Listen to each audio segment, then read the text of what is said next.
We're here with a really long time good friend of mine, Mr. Roger Walker. Roger had a little video that went viral when somebody came into town. Somebody that wasn't a resident, right? Somebody came into town and interviewed you. And he has finally agreed to speaking out about what has happened to him. And always good to see you. It's good to see you. Okay, so let's start from the beginning. Tell me about the night of the derailment. Well, the night of the derailment, I was rudely interrupted by my wife. I was trying to sleep. And I don't get very much sleep because of problems from the service and stuff. Well, she persisted, and my wife and I don't argue a whole lot. And when she's insistent on something, I listen to her. I got up, it was about 8 degrees out. I thought it was a couple,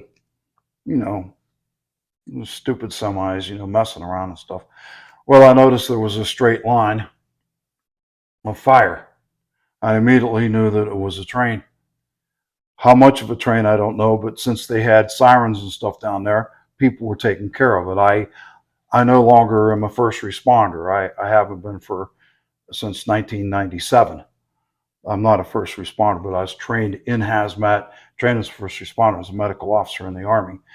I knew something was up. I waited and waited and waited out by my car. It was cold. It was 8 degrees out. And a highway patrolman came by and had a vac order, and I asked him what the deal was, and he said that there's hazardous material and alcohol. Well, I knew he was wrong because they don't keep alcohol next to hazardous material in case it explodes, but I knew something was up. So I literally grabbed my wife, and the second thing I would have done is put her over my shoulder if she would have resisted, but I grabbed her. We left, we had no clothes or whatever. I tailgated the police officer, over to the high school, where we spent a few days until they had the so-called, what they call controlled chemical burn, which was not a controlled chemical burn. An emergency alert was issued last night telling residents they had to evacuate immediately. KDK's Jessica Guay is at the emergency shelter outside the evacuation zone, and she's been talking with residents there. Jessica, what are they saying? Well, residents tell me they're scared and they just want this all to be over. 21 people stayed at this evacuation shelter after the mandatory evacuation was issued, and failing to leave the 1 mile radius evacuation zone could result in arrest. Hundreds of residents can't go home as concerns grow over a potential explosion at the train derailment site in East Palestine, Ohio. I kind of literally grabbed my wife and says, "We are leaving."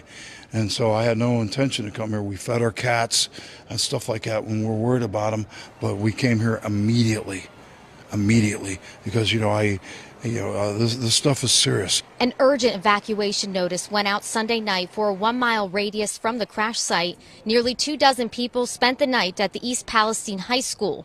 The American Red Cross is running a 24-hour emergency shelter with food and cots. My wife packed a bag, but that's it. Just minimal.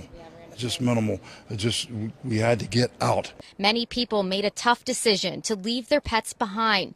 Now they're terrified about what could happen. A lot of people don't know, where are you exactly in relation to the derailment? You're really close. Well, the derailment is less than a half a mile away. Unfortunately, the way the wind blows, it comes up over the hill, hits this dip where I live in, and then the air circles back. So not only do we have the toxic chemicals, we have the particulate fallout, which some people would erroneously call just regular dust. And we've got it all through our house, all through our property, on our cars.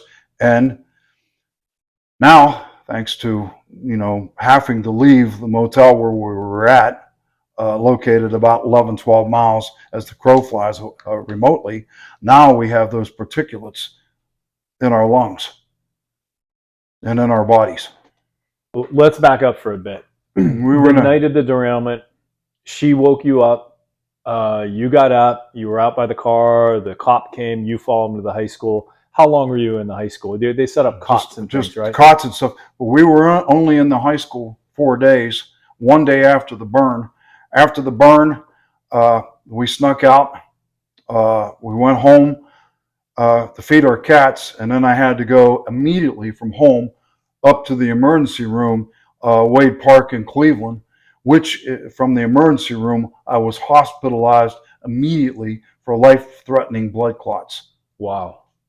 You went home. Could you smell anything when you went to feed your animals? And Yes, I can smell real well. My nose is very sensitive, very sensitive.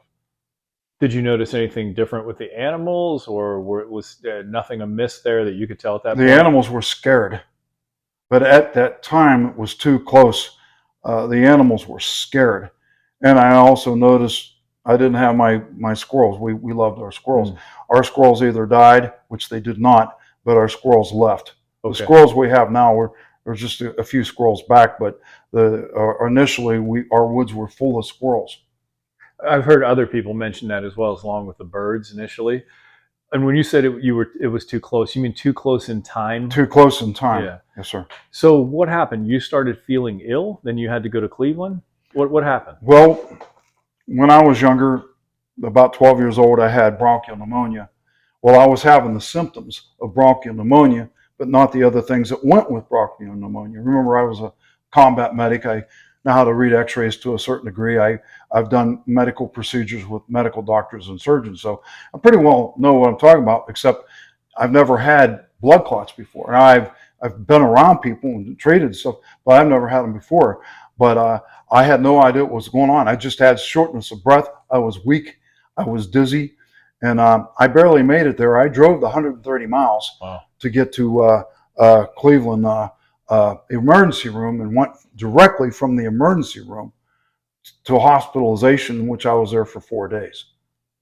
And you were diagnosed with blood Clots, but the VA would not listen to me. They tried to deduce that my blood clots were genetic, which is So they were garbage. not arguing that you had blood clots. No. They were not arguing with the No. diagnosis. They were arguing with The beginning how of they came them. about. Yes, there's many people from my area within a certain radius that's had to breathe this stuff, that's got chemical burns on their lungs and chemical fluid on their lungs, like my wife. So I just happen to have blood clots. what's going on with your wife? Well, it's hard to put this in summary, but I'll try to be concise. I'll try to be brief. She has multiple symptoms like mine. However, when she was younger, she was a victim of secondhand smoke, and so for the first time in her life, the problem that she has on her lungs, this has made it worse. Maybe if she didn't have this, she wouldn't have the other. But people that are smokers and people who have the smoker's lungs, secondhand smoke, are real susceptible to chemical pneumonia, which they'll call chemical. However, the medical doctors nowadays, they're not old enough to know what they're looking at. They don't have PhDs in addition to their MDs, and they can't really diagnose right until they do urine and blood, and a lot of them don't know how to do that. They don't know frames of reference.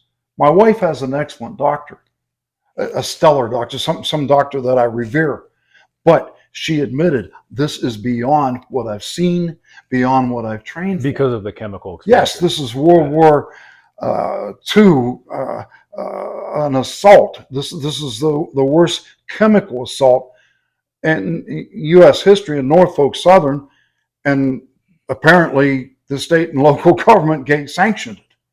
And yes, I'm pointing a huge finger at them. Yeah, and because they allowed it.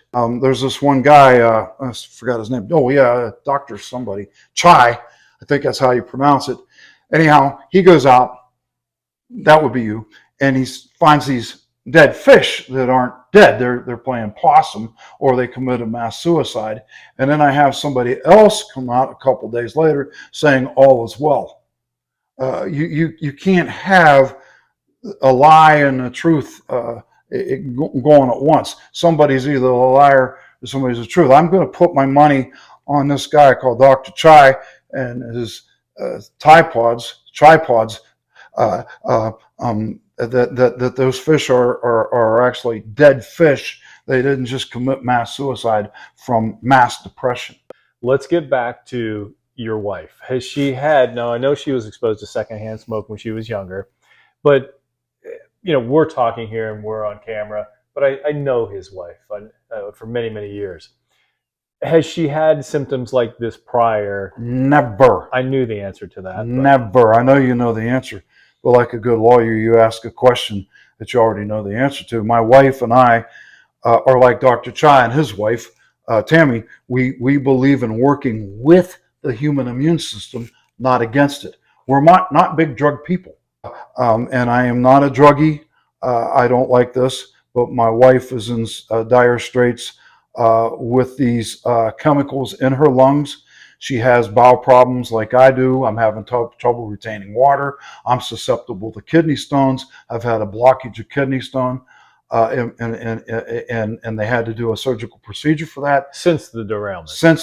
And the chemical bomb. And that's the only way I could explain it. It is a chemical bomb of epic proportions, which they didn't have to do. Mm-hmm. Polyvinyl chloride in different stages, whether it's a chemical, liquid, solid, is one thing. But when you burn that at high heat, every time you burn or chill something, there's chemical reaction. And Roger, they were told from polyvinyls on the phone and the people on the ground, temperatures going down, temperatures dropping. When Norfolk Southern said temperatures rising, the temperature was dropping. It was not polymerizing. It was not gumming up the release valves. I think we've all been had here. Well, sir, I know we've been had. Just like wearing these silly masks, trying to keep a tiny virus in or out. Everyone will try to put it in as easy to understand terms as I can, because there may be some people from government, and you have to use very small words, and you have to use crayon for these kind of people because they know how to run, but when they're in office, they're still stupid. This is an example of maybe one entity, Norfolk Southern, kind of coattailing off of what was done to us by saying how much control and how many lies they could tell us, and we were under their control. And what's to stop other entities now from saying, oh, we could say any shit that we want. We can tell any lies, and we can lie about everything because there's no ramifications from it. Well, so when, as you mentioned, chemicals right in the creek, I'm holding up the newspaper where they said there's no chemicals in the creek, and I'm stirring up chemicals. And dead fish. Yes. I believe now politicians, government, these entities like Norfolk Southern, they used to hide things and lie to us. Now they say it in the open because they don't care if they lie, that we know they're lying. They know we're powerless. What would we think about that? Yes and no. Yes, in the sense that they can hide stuff. No, in the sense that, as I always say, follow the electronic trail, follow the money trail. You find the whore, you find the traitor. More often than not, the whore and the traitor are one and the same. These people have been doing this for so many years. They've put Jim Jones Kool-Aid shots in us that are unvetted. You have no legal recourse. You have no due process. They violated the Constitution by coercing us with silly masks. Now I think they want to try some more masks because they want mail-in ballots. Not that I'm trying to get political, but the political structure is our political religion, which is supposed to be our rule of law, which is the Constitution, and they're finding all kinds of ways of violating this. We have things in our bodies we don't understand. We have a good idea because of what happened in 1968 at the rubber factory in Kentucky, Louisville, Kentucky. Rare liver cancers don't just happen to everybody, but there was a slew of rare liver cancers consolidated. Well, even without the electronics, even back in the dinosaur days of 1968, this stuff went, as we say in modern parlance, viral. We know a bunch of stuff. I have a great book, 1 out of 3 volumes, just on the dioxin. Hard to read book. It's written at a master's and doctoral level, but there is things that people on a bachelor's level or with a high school level can read. You can get Mosby's dictionaries, Tabar's dictionaries. You can get chemical dictionaries like I do. Go through this, go through it slowly, make your marginal notes, and educate yourself in this. Our bodies and our minds are our ultimate responsibility is us. Nobody's going to look after us better than us, with the exception of this chiropractor, Dr. Chai. I've been in the VA system for a number of years. I've been ignored and all this kind of stuff like that, but I've only had maybe 2 doctors in the whole system that actually helped me. Not like Dr. Chai, but at least I got a decent diagnosis in another area that was concerning me. However, my wife's doctor is different. She's not politicized. She is trying to help my wife as best as she can. And she is. Is she doing any better since she was affected by the chemicals? No, she's getting worse. We were at a remote motel paid for by Norfolk Southern. We're not people of means. Not that I'm knocking people of means, but we're not people of means. We can't afford to live and pay for an expensive motel. But while we were there, the symptoms were going down. Since we've been out of the motel for a couple of weeks now, the symptoms have come up. I've heard that before. Remember the CDC workers that came into town? Yes. They weren't reported by the CDC that their workers got sick because they said, well, when they went to the hotel at night 30 miles away, they felt better. So does it make it more obvious that you're getting sick from being in town? Well, yes, it's obvious. We've lost 5 of our small cats. What do you mean you lost? Well, we had smaller cats that were sickly, but they were surviving. We have a shed where we put the cats in. We have a cat shed that we put the cats in, but there is air going in to keep the air in. And so our smallest sickly cats, 5 of them died. And we loved these cats.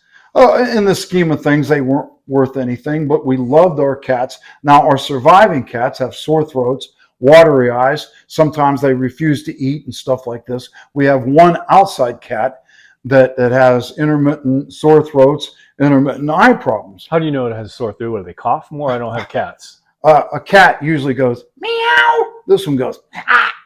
Okay. Almost like a larynx.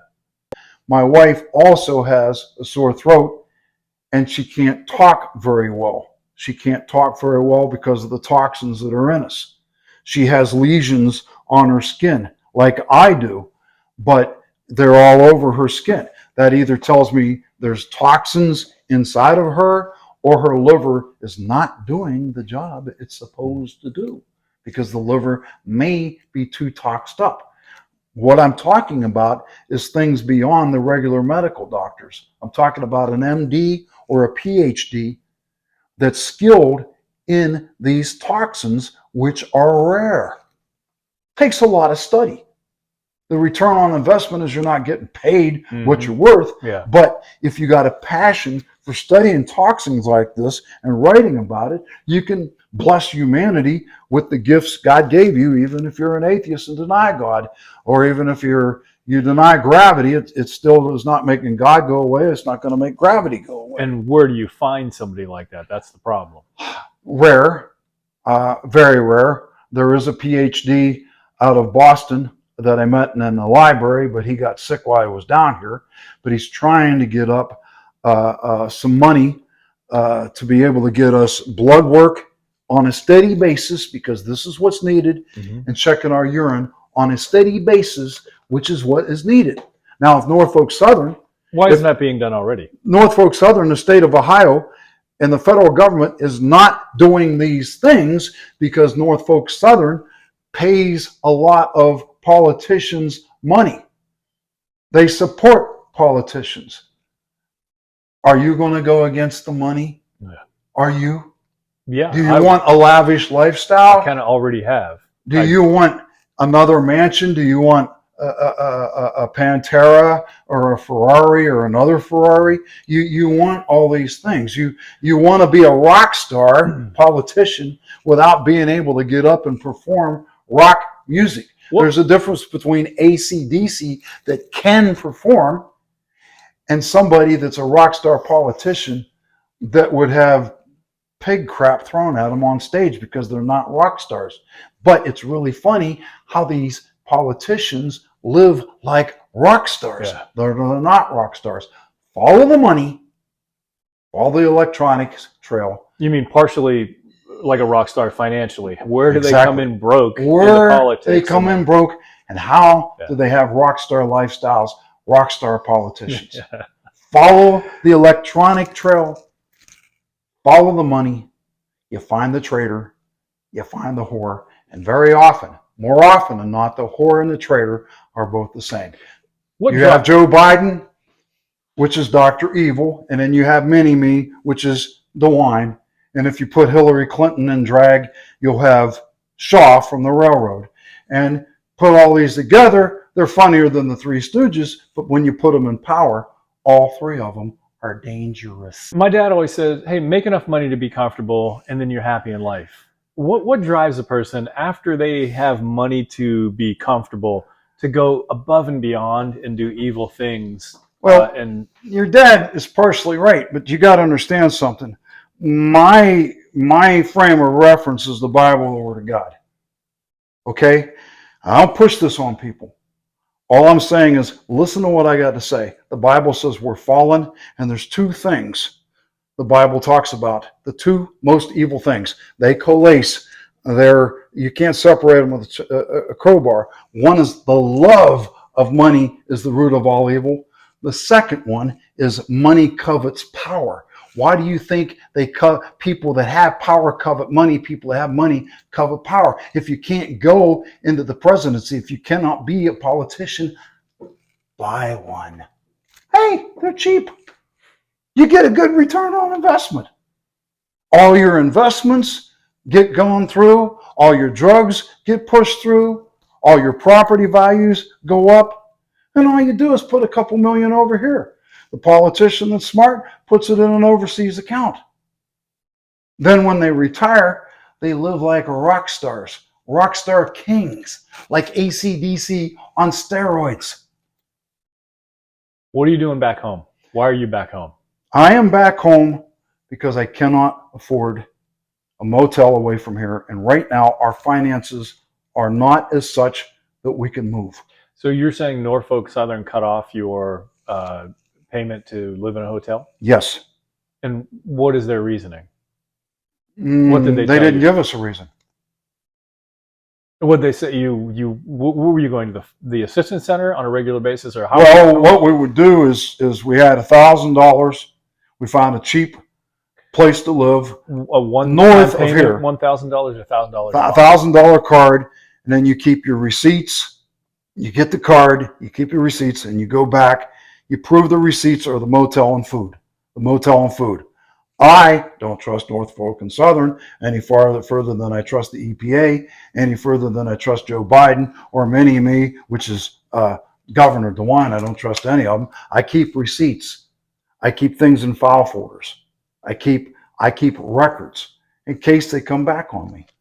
In case they come back on me. So you were going with your receipts and Yes, showing them, and yes. then I get one day another they just say, $1,000 and another $1,000 and another $1,000. I heard rumors that they were going to cut us off. Then they cut us off for real. how'd they tell you that?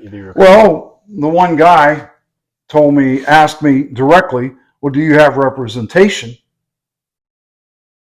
And which was none of his business. Do you have an attorney? Yes. Basically. Do you have attorney? I said yes. And then he lied and said, I didn't ask you that. You just disclosed that. No, you asked me that, and I'm not going to lie to you. And since I had an attorney, they had to go through my attorney to get more money for me to stay at the motel. So everything was dropped. We're back in the United States. In a more blunt, simple way to say it, are you saying kind of in a way because they discovered you had representation, you had an attorney, they shut you off? In about 6 months, they were going to cut people off. They used any excuse to cut us off. When you go in there to get your money at that church at the time, before they put that building up at this former church in East Palestine. You go in, you sit in front of somebody, they go over the receipts, you get your next $1,000 card, you charge it up, you use that for the motel and your food. And we did that. Our symptoms were going down. My wife's face was less puffy. We had to commute to feed our cats because we couldn't bring our cats with us, the ones that are alive, which was hurting me because I love those cats. But we'd have to have a bigger motel room to have all those cats in. And they're not going to allow it. When you say you can't take cats, you can't live your normal lifestyle, what do you say to people that, at least during that, you're back home, so, but some people have said, hey, they're giving you $1,000 each time and they're paying for your hotel. Shut up and just, you're being taken care of. We're not being taken care of. Number one, I'm an American. I'm a proud American. I don't like begging. I would rather, die on my feet than live on my knees. All I asked for was a little help, and that's all I asked for. I'm a disabled veteran, 100% permanent and total veteran. My wife, she's not going to like this, but she's an elderly person in her mid-70s. She's retired on Social Security. We have a limited income. We try to manage our money very smartly. And you were getting along before this derailment. Well, we were fixing our place up to sell to get out of here. We were going to leverage our place against another place elsewhere. We were going to leverage our place. Now our place isn't worth anything. The sweat, the labor, the money, the wood, the lumber, all the work we put in our place, it's worth nothing now. Do you feel safe there? No, I do not. We have a furnace we cannot use. It has dust, particulates in it. We don't have water. We have to use bottled water. Being so close, and from what you experienced with the symptoms, do you feel that there are still chemicals in your home? There are many chemicals in our home in many different forms. Covalent bonds that are mixed in with the atmosphere, which we breathe in and breathe out. And then you have the ionic bonds, which is more or less your flattened metallic-like bonds. And these are in our bodies, they're in our environment, they're in our soil, they're carried up with condensation, they come down in rain. Rain as a solvent carries these, the wind carries these. No, we're not safe in our home. Our home is a toxic waste dump. Norfolk Southern is buying a toxic waste dump that I used to call East Palestine, Ohio, and they are turning it into a Disney World, and when they're done with it, they can leave. And all they've ever done is take a bunch of money and put perfume over funk. People need to understand that there's also another situation in Flint, Michigan, other places, but other places like Flint, Michigan, which people have turned into toxic dumps. And I'm afraid Forever Chemicals is not going to go away by putting perfume over funk. Their advantage is that, unlike a hurricane, the houses didn't get knocked down. This is invisible. Therefore, Norfolk Southern and all the people that play their game, and they can say, there's nothing there.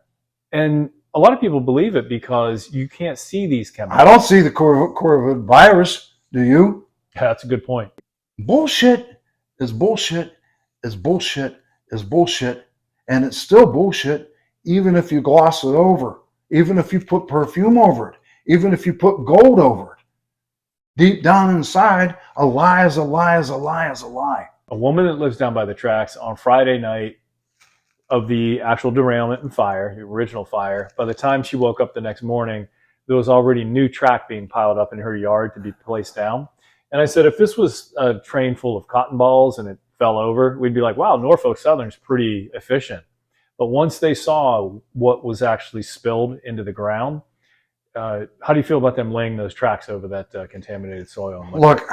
Look, I believe in making money. I'm not a materialistic person myself, but other people are. Your dad was partially right. There's people that make millions and millions and billions and billions, they just give it away and stuff. And there's other people that have an insatiable appetite because it's playing on our fallen nature of the love of money. Not money, the love of money. If you look in the Old Testament, nobody was wealthier than Abram, but he was a righteous man. How can you be Job and a rich man and righteous? You can be. How can you be poor as a church mouse, living on welfare and be evil and only care about money? It's the fallen nature the Bible talks about. Okay, so you don't believe in God, you don't believe in this stuff. Okay, then all you have to do is go back to my former profession, which was the psychological, psychiatric type of fields. It's saying the same thing in different words. Greed, greed, greed. Sometimes it's insatiable. Alan Shaw came into town and he was interviewed on Bloomberg TV, and he was saying, he said, I got some good feedback from about laying the tracks down over the contaminated soil. I got some good feedback, as if you needed to be told that that was an improper thing to do. The railroad decided to resume train traffic, I'm told within minutes after that evacuation order was lifted. And so they were running trains on track laid over soil laden with toxic chemicals. And for a month, every time that train horn blew with trains moving through East Palestine, it was a reminder to the local residents that the railroad was continuing its operations and not cleaning up the toxic mess. I understand how that impacted the community, and I got some good feedback. One of the immediate pieces of feedback I got was frustration about Norfolk Southern leaving the soil underneath the tracks. Now, we had an environmentally approved remediation plan in place, but it was important to me to do what's right.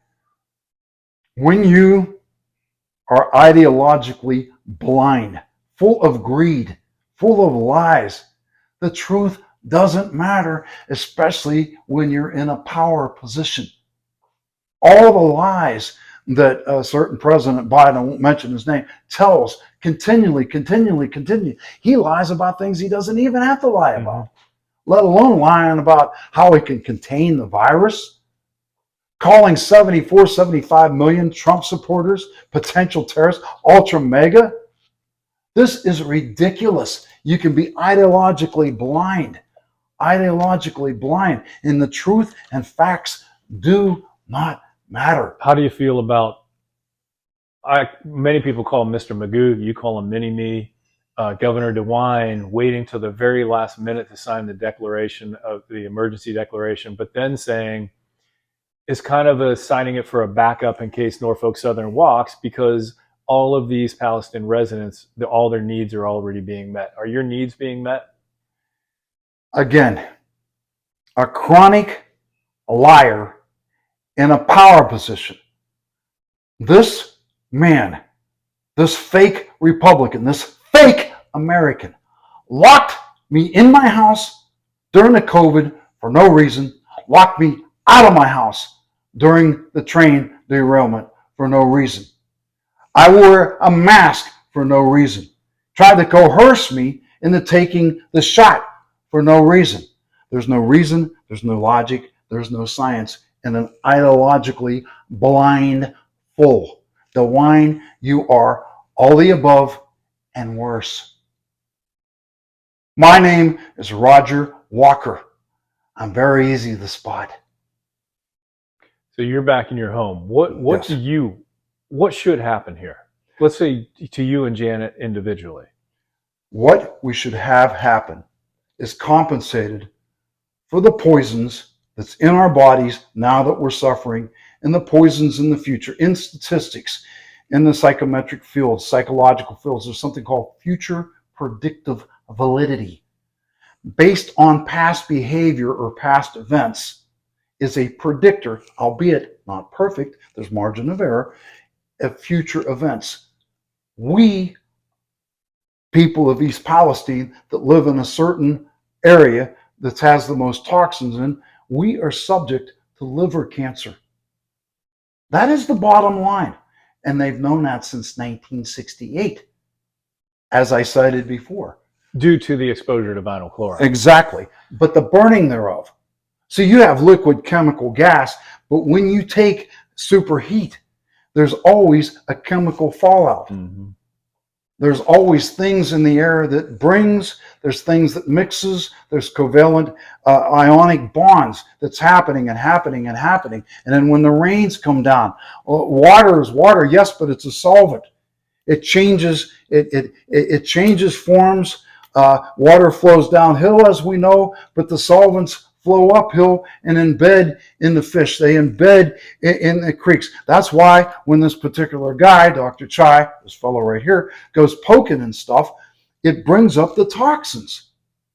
And if he and I lived a couple hundred years, he could go back to the same creeks and it'll bring up toxins.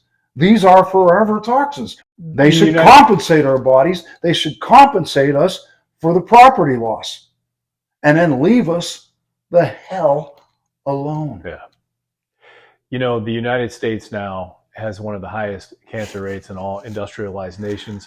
It's 1 in every 2 men and 1 in every 3 women. And we come in contact with so many toxins from the, you go to the grocery store, you get that receipt. There's a great book I read years ago. It was called Death by Rubber Duck. And that just means all the plastics and the plasticizer and all chemicals that we even touch, they did affect our bodies. They absorb through the skin. Yeah, they did a study where they would rub their hands on the printout receipts from like Walmart. And within a 2-week period, those chemicals showed up in the blood.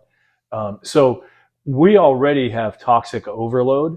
Now, that's pretty much everyone in the United States. Pretty much. What happened to East Palestine now, we were bombarded by about 10,000 times more. What you're talking about is a toxic overload, but you're talking about the word that you're looking for is threshold. Mm-hmm. Threshold. And threshold. I believe once you go over that threshold, that's when the trouble begins. The body can handle a certain only point. so much. Yeah. Now there's expressions of going beyond that. The liver shuts down, the heart has problems, you got chemicals in your brain, your T cells are not working right, your bones aren't working right. But when you're talking about this stuff, see, cells normally break down, okay? But cancer cells do not. They keep eating, they keep eating. Talk about forever chemicals, they're forever cells. Exactly. Now, you can starve those cells. I had stage 1 cancer, and it didn't get time to go through the stages. I had non-alcoholic fatty liver disease. My weight was over 310 pounds. My heart was about ready to jump. Well, what I did is I changed my diet, lost some weight, tried to do things dietary-wise, no drugs, lost some weight, got rid of things, got my blood pressure down, and before the choo-choo train, my wife and I were undoctored. There's something called apoptosis. That means all of our cells in our body, hair cells, muscle cells, heart cells, liver cells, all of our cells have a natural lifespan. And when cells get older, they can go awry, and they know then they have a timer in them that says, okay, it's time to die. And they pass on, you then replenish that cell. And you're manufacturing cells over and over again in your body all the time. There's something that's called apoptosis, when a cell knows, okay, it's time for me to leave. I'll see you guys, and it dies. Cancer cells are different. They don't know what apoptosis is. So the bad news is, just like forever chemicals, cancer cells, unless they're killed by something, they are forever cells. And that's what happens. They don't know when to shut off, and they start eating other parts of your body and attacking it. Now, here's the good news. Even though there are about 1 million cancer cells in the size of like an eraser pencil size, what's more powerful are your natural killer cells and your white blood cells and your T cells. They look for cancer cells. All of us get cancer many times during our life. With all the trillions of cells that are turning over every once in a while. And when I say every once in a while, it's estimated that about a year, I think the number was, researchers believe 100,000 of our cells in our body go awry.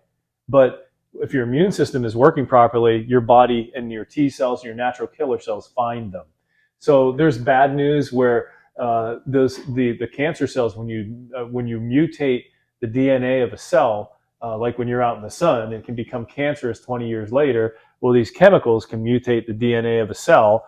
And even if you're feeling fine now after the derailment, saying, hey, shut up, you people with your symptoms, we're all good here. Let's pray that nobody ever gets sick long term, but the potential is there. The good news is you try to detox, but you also have to get out of the area that is making your body go over the threshold. What you're also talking about, Dr. Chai is alluring to, is the mitochondria, the power beads in the cells that regenerate. Now, if these power beads that are in our cells are weak, sloppy, leaky, then the aging process happens. My wife and I don't look our ages and stuff, but if we're all toxed up and stuff, sooner or later we would. Mm-hmm. We would. You Kate, if you want a good argument, case in point, rock stars, when they start out, they look like rock stars. They look like movie stars. But after 10 years of being on the road, drugs, alcohol, in about 10 years, they look like their great-grandfathers. They look like they're 110. Mm-hmm. Okay, I'm hyperbolizing, I'm overblowing it a little bit, but all you got to do is look at the digression. Look at the digression and look at the rock stars that lost their minds with that kind of lavish lifestyle and stuff. Well, my wife and I are not living a lavish lifestyle of money. We are living a lavish lifestyle of chemicals. And the unknown factors, which is causing me stress of the future, which is called anxiety, is how much of this am I bringing in, and will it indeed throw us over that particular threshold to the point of no return? The point of no return is coming back from inoperable liver cancer. That's my question. So far, this is probably my most enjoyable interview because we communicate differently, but I love the way you communicate. You are a genius among men. You really are, Roger. So let's talk about a high school dropout, a hillbilly from a dirt floor. I made lifestyles of the poor and unknown 60 years in a row. Don't try to ruin my 61st year. After you went back home, they stopped paying for you to be out of your home. You got back home. What did you guys feel? Immediately, our eyes were watering. Our noses started being sore, and not the puffiness before, but the things on my wife's skin is very sensitive, very sensitive. I've never known anybody with that sensitive a skin. Well, we're going to try to clean our place up. We're going to try to fix our place up, and we're going to try to take out a horrible, horrible, horrible loan to get out of here. We have to get out of here. We have to. I believe that, number one, when you take out a horrible loan, interest rates are almost 8%. Yeah. And for something that was out of our control that happened to us, and then intentionally after, let's say the first part was an accident. I believe there was negligence there. It's negligence. Yeah. But after knowing what you were doing, I think that's a criminal act. So, but let's talk about where's our government? Well, we can send $160 billion to Ukraine. Well, back to what I told you in the first place, Dr. Chai. Back to what I told you. The railroad people owns a lot of our politicians. Follow the money, follow the electronic trail. You find the traitor, you find the whore. Very often, more often than not, the whore and the traitor are one and the same. The people that don't want to speak up, look at their overseas bank accounts. I dare you. What would you like to happen here? Buy your home? Buy our home, compensate us for our bodies, give us our money, and leave us the hell alone. We didn't need to beg before. We don't need to beg after. All we're asking for is you've done our damage. Now, I'm not talking about Norfolk Southern. I'm talking about the EPA. I'm talking about DeWine. I'm talking about the politicians. It doesn't matter if they're congressmen or senators that aren't doing a damn thing. Yeah, you absolutely. Owe us. You owe us. We've trusted you. We've hired you. You owe us. You owe us. If nothing else, how does this sound? And then maybe something else can be done later. How about a no interest loan where we don't have to pay anything until our current home sells? Are you kidding? Instead of having- Do I look like a drug dealer? Do I look like an overseas terrorist? This is the only ones that's going to get anything in this country. Mhm. It's not make America great again. It's not make America first. It's destroy America so we can have our one world government ruled by dead people like Weekend at Bernie's 3, Joe Biden, who died, I don't know, 15, 20 years ago. They just got a little puppet going like this and stuff like that. Just read the United States Constitution. Read it. It doesn't take a genius. Read it. Educate yourself. Read the Declaration of Independence. The stuff that the government's doing to us now is way worse than what King George did back then. King George only wished he could do the things that they're doing to us now. Wished he could have a mask on people that's worthless and get them scared to death to where we're social distancing, not even talking to one another. Only wished he could put a chemical inside us that we can't even fight back or get an attorney from. This government has got too big, too powerful, and too rich, and they don't have a dime that they haven't first stolen. What is it that you have to say without me asking about this whole situation? What is it that Roger Walker has to say about what has happened here, what is happening here, what hasn't happened, the actions and no actions? It's that simple. That's easy. Our children are not our future. Our children are our here and now, and these children are poisoned. By whatever means, get your children out of these toxins. That's the main thing I care about. I'm older. My wife's older. Some of these other people are older. What are we leaving our children except a bunch of debt? Now we're leaving our children a bunch of debt, forever debt, and toxins. Chains is freedom. Freedom is chains. I think Orwell said that. There was an incident when I was in the creek, and I was walking up the creek, and there was a home over here, and there was a home over to my right, and the bank went up. And these homes are, when I say right next to the creek, before the bank goes down, their homes are a few feet. You can barely walk on that bank between the home and so the one couple on my left is talking to me really nice. The one couple, you mentioned kids, their children are playing basketball in their driveway, which is just, it's right next to the creek. They're shooting the basketball. And as the mother sees me in the creek, I'm down there just shoving up chemicals. And, I'm down there. And in a little while, there's a bridge next to me, and the cops stop. And they said, hey, someone called and said you were parked in this person's driveway. I said, no, my car is down in the parking lot down there. So the one woman apparently was angry that, I'm making people aware of the chemicals and stop that bullshit. And her kids are just bouncing around. There's people that, because I don't know if it's apathy or if they think it's no big deal that the chemicals are all around us in the creek. Fear is going to make you take a shot that you don't know anything about. Fear is going to make you social distance 6 feet on earth, 3 feet on it. Fear is going to make you not think. Fear is what they use. And fear is buttressed, leveraged by sheer ignorance and stupidity. That's why Ben Franklin said, one of our founding fathers, the guy that's on the $50 bill and the old 50-cent piece a few years back. He was the kite guy, in case people don't know. And I have to talk like this in case people from government are watching this, because they have no idea who Ben Franklin is. So I have to talk down like this. I have to use crayon and stuff and use small words. But Ben Franklin said, ignorant and free once what never was and never will more will be. An ignorant people cannot maintain their freedom. Even a rich man that cannot manage money will go broke. A nation that cannot manage money will go broke. We are trillions and trillions and trillions in debt. That debt is like a toxin to the body politic. When it gets to a certain threshold, we lose chains for our children instead of freedom.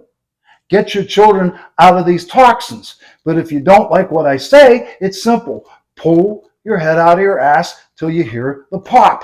Anything else about Palestine you need to say? No. Get your kids out. Get your kids out. Derailment happened. Bomb went off. You went out of town. You were in a hotel. You were feeling better. You and Janet were recovering. They cut your supply off. They put you back in this toxic home, and you two are not doing so well. Any last words concerning yourself and Janet? Get your kids out. Okay. Get your kids out. All right, Roger. Thank you very much.